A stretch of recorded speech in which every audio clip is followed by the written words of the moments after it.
Welcome to the session. We are on page 42, somewhere near the end. Three sutras from the end of the page.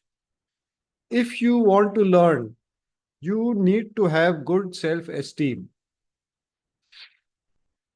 So, the next few, actually, let's read the next two sutras also. Eliminate pride by developing good self-esteem. To develop a good image, you must have good self-esteem. So they're all, related to, master is provoking us or motivating us to acquire better self-esteem or good self-esteem. And he's showing us what is the benefit. It's a question of sometimes we may think, oh, this is something I cannot do. Oh, this is too much for me. Oh, this is too difficult for me. One way of getting to good self-esteem is to say that, yeah, with the right practice, with the right training, with the right preparation, I can also do this. Yeah. You know, shall we do a quick, short experiment? Just sensitize your hands, please. Scan your basic chakra. Your basic chakra is related to your ability to do things. Yes, you know that? So just scan your basic chakra. Okay, now think of something that is difficult and you say, no, I can't do this. I can't do this. This is impossible for me to do. I don't know, whatever, maybe flying a plane, maybe I don't know what, but think of something that you consider very, very difficult. And you say, oh, I can't do this. It is impossible. It is beyond me. Now scan your basic chakra again. What do you find? If you are scanning properly and if you've held the attitude, you've participated in the experiment correctly, you will find that your basic chakra has shrunk. Okay, let's now erase that. You just project electric violet, you say erase the thought form, erase, erase, erase. There is nothing I cannot do. If I try, if I learn, if I prepare, if I make the right preparation, if I go through the right training, I can also do this. Maybe flying a plane. I mean, other humans are doing it. I also have two eyes, I have 2 ears, I have two hands. God has given me a brain. Why can I not learn to do whatever? Anything that anyone else can do, I can also do. Yeah. So this is, it's related to self-esteem. Slowly you will develop better self-esteem. And it is in the first sutra, master is saying for learning. I mean, here in our sessions, we are trying to learn master's teachings. So it is very important for learning also. If you approach the study with this attitude, oh, it is too difficult, I cannot understand it, then it will be very difficult. So you have to say, okay, I will try. I will make an effort. Maybe first time I will understand little. Second time I'll understand more. If I keep trying, I will understand it. If other people can understand it, I can also understand. Right? And the third sutra, it says to develop a good image. Now, why is a good image required? Because it gives you inner peace. Otherwise, you're always beating yourself up. It gives you the right attitude to live life. It also gives you the right attitude to work on spiritual development. Right? And overall, you can see this is related to accurate perception, the virtue of accurate perception. Let's move on. People who are humble have good self-esteem. You know your good qualities and you know your strong points. Let's read the next one also. Humility is a result of good self-esteem and self-honesty. So here now we are coming to knowing ourselves. You can know a lot of people, they know everything about the world, but not so good in knowing themselves. So I need to know myself. I need to know what my strengths are, my weaknesses are, what my abilities are, my areas of improvement are, etc., etc. And sometimes, we confuse what I should be with what I am. So what I am is right now, what I should be is like a nice goal. That is also important. We should always be clear. Where do I want to reach as a person?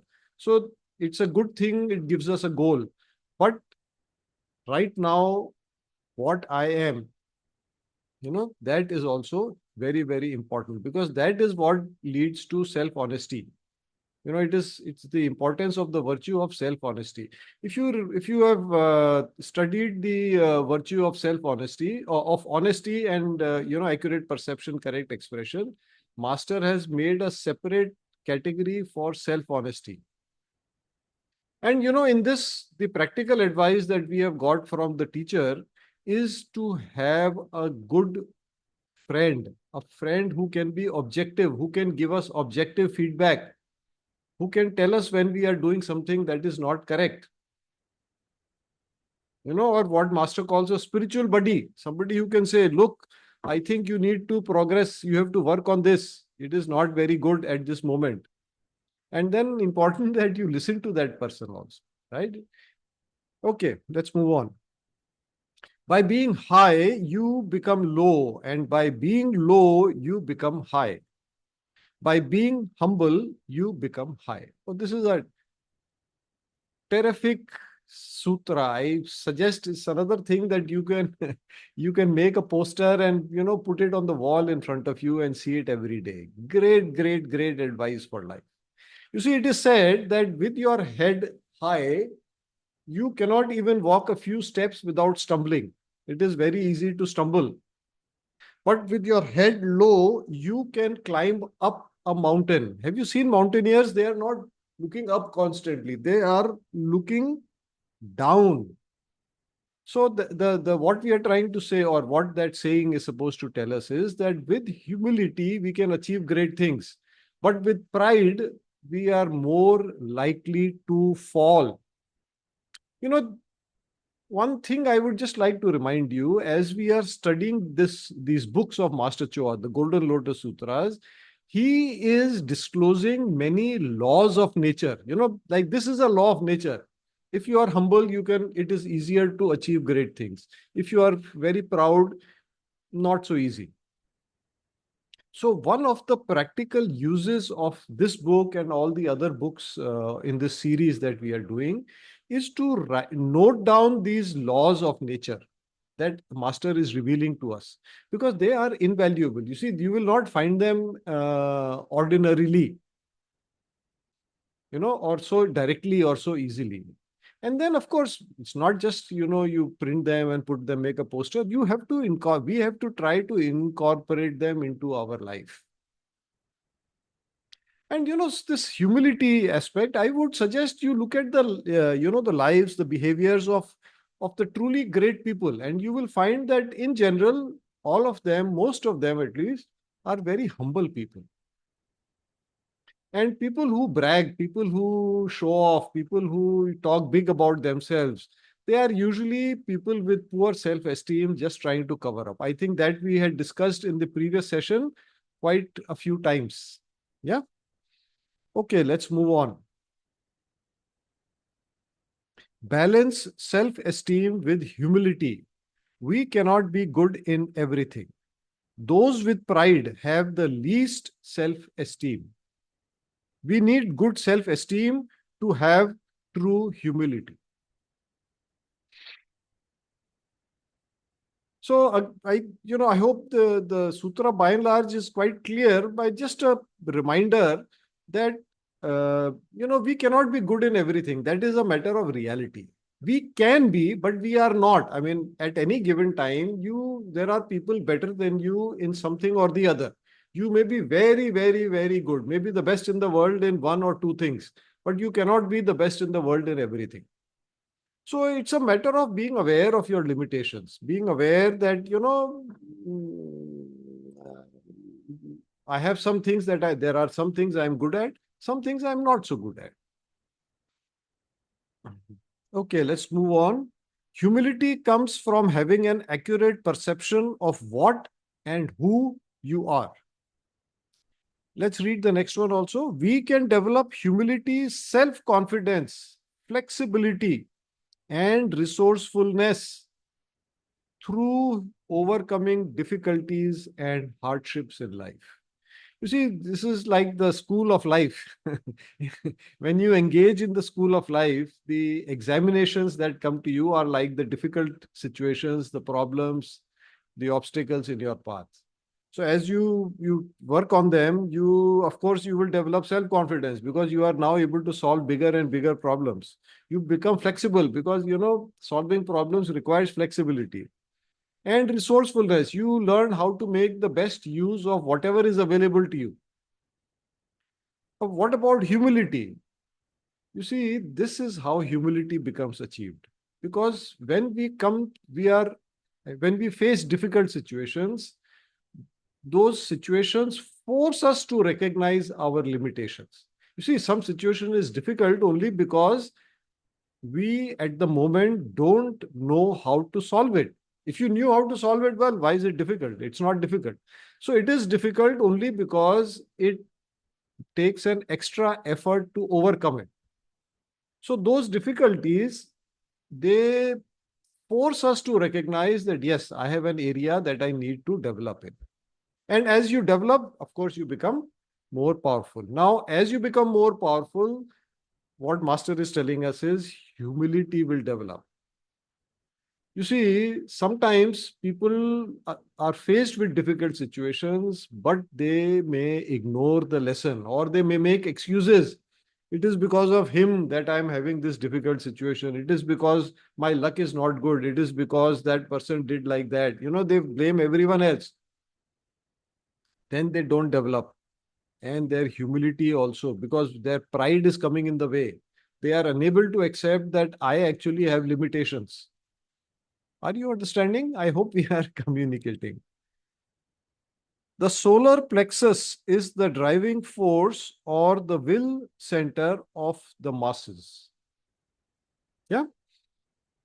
So you know the solar plexus chakra, right? When Master says solar plexus, he's talking about the solar plexus chakra. Now, the solar plexus chakra is where the lower will. So the ordinary people, their will comes from their lower nature, from the, it's also called the lower will, which is based in the solar plexus. So it is will based on or founded in self-interest in the bodies, interested in the bodies or focused on the bodies. As compared to that, your Agnya Chakra is the higher will, where your will is directed by the higher soul, not by your lower nature. And that is one of the purposes of spiritual development, to increase our connection, our divine connection, so that there is more control of the higher soul through the ajna on our personality, on our thoughts, behavior, etc., etc.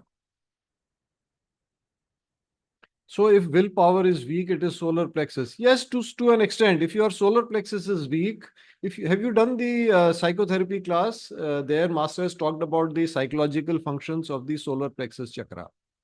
So if you just a quick reminder, there are of course a lot of negative qualities, but also courage, persistence, aggressiveness, all that is based on the solar plexus chakra. So people with weak solar plexus chakra, they will not be able to push themselves. They will have difficulty in facing up to other people. For example, a bully, facing up to a bully, you need a strong solar plexus. You are engaged in something and it is not working out.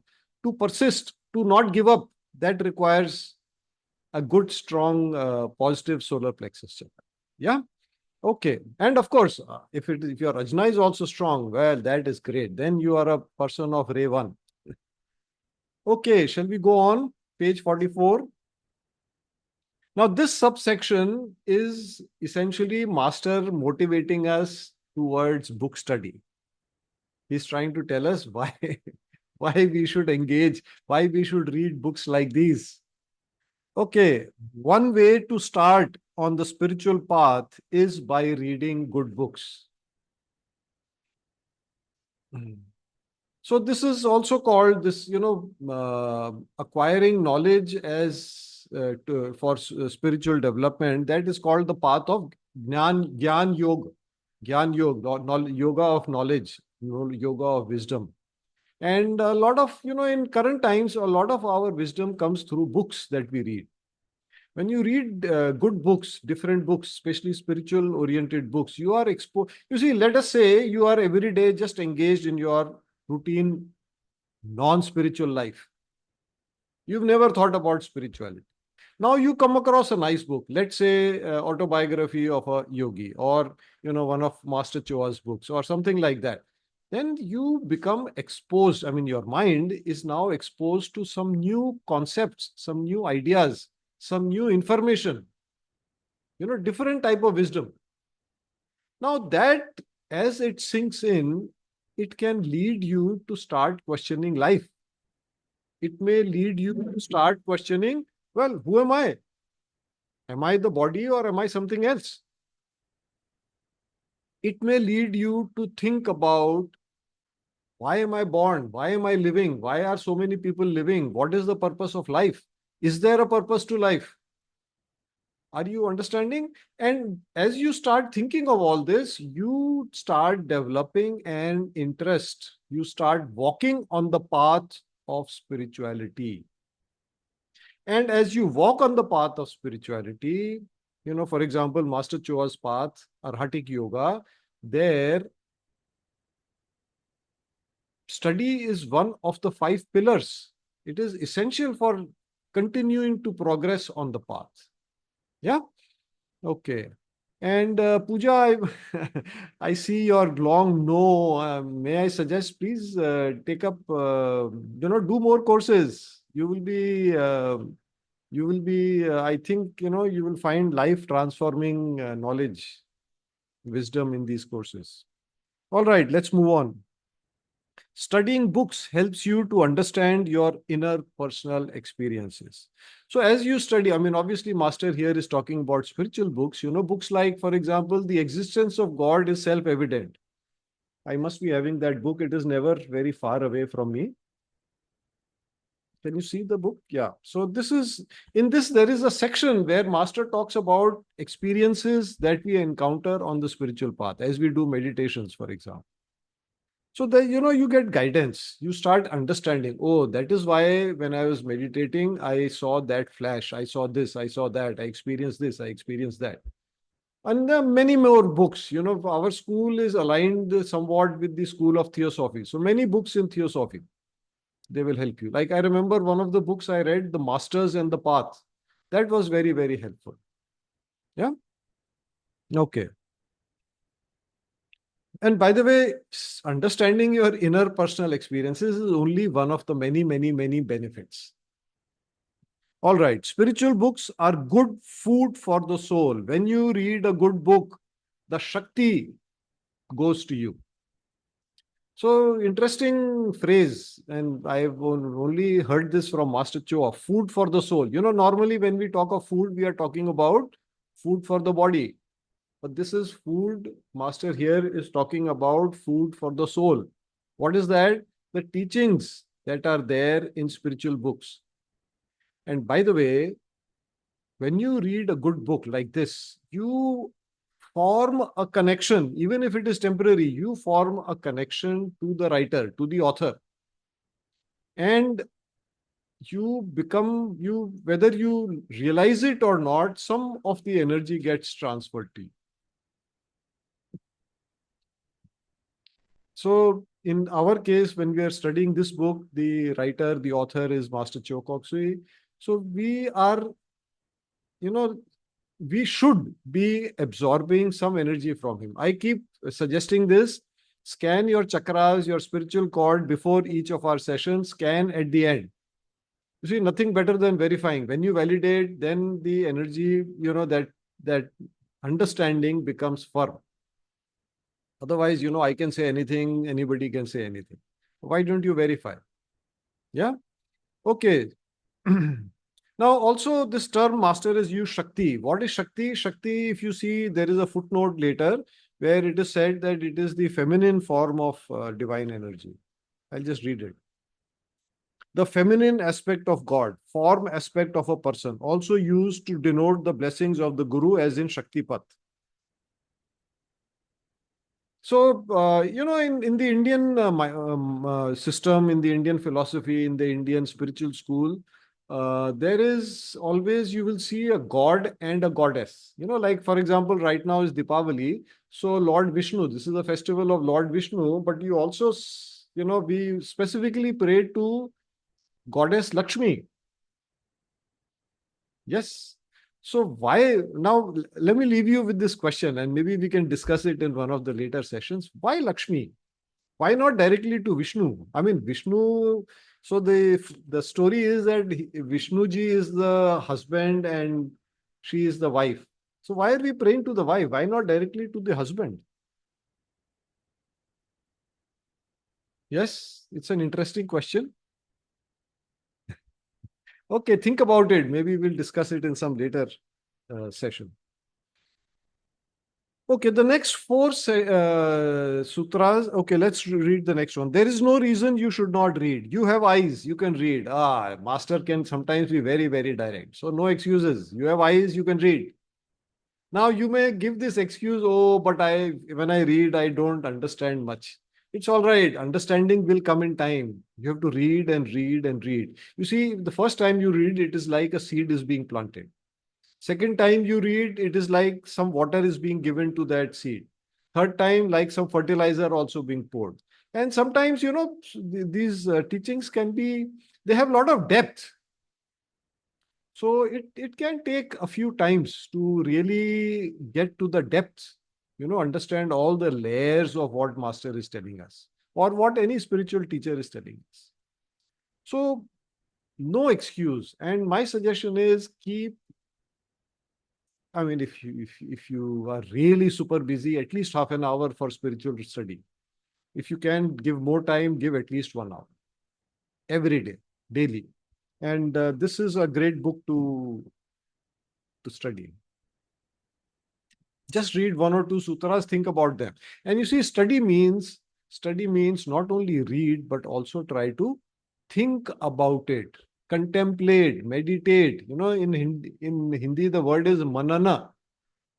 सो मनन करने की जरूरत है. जब तक मनन नहीं करेंगे वो आपके you will really not form your own understanding. Then you will only get what is spoon fed, which should be the beginning but not the end of your understanding. Okay, next three sutras. Be selective. Do not waste your time reading doubtful books. Most books are not fantastic. Garbage in, garbage out. Again, master very direct. By the quality of the bestseller books, you know the degree of evolution of the people. So, you will see that in society, there is a list of bestsellers. So by that, you will know by looking at the type of book that is on the bestseller list, you know what is the current maturity, especially spiritual development of the masses or of the society in general or on an average. Yeah. By the way, how do you decide which is a good book to read? So did I say that books also have energy? So you can do a short experiment, just find somebody in your family who has nothing to do with spirituality. That person is in front of you, scan that person's spiritual cord, scan the person's inner aura, maybe one or two chakras, crown chakra, ajna, etc., etc. Then give that person some book like this, either this or this, and just ask that person to open any page, just read randomly, maybe doesn't understand anything, but you just scan the person's aura. Again, scan the spiritual cord. Again, scan the aura. See the difference. You will notice a difference. And that will tell you what is the quality of the book. Do the same experiment with, like a thriller novel, thriller book, one of those fiction, not very highbrow books. Then do it with something like this or with the Bhagavad Gita or, the Bible or one of these holy books. See the difference. Please do these experiments, because without doing these experiments, this, what I'm telling you, will not get validated. Then it will not become a part of you. I'm telling you today, tomorrow, we are likely to forget. All right, I have already gone past time, big time today. So we'll stop the session.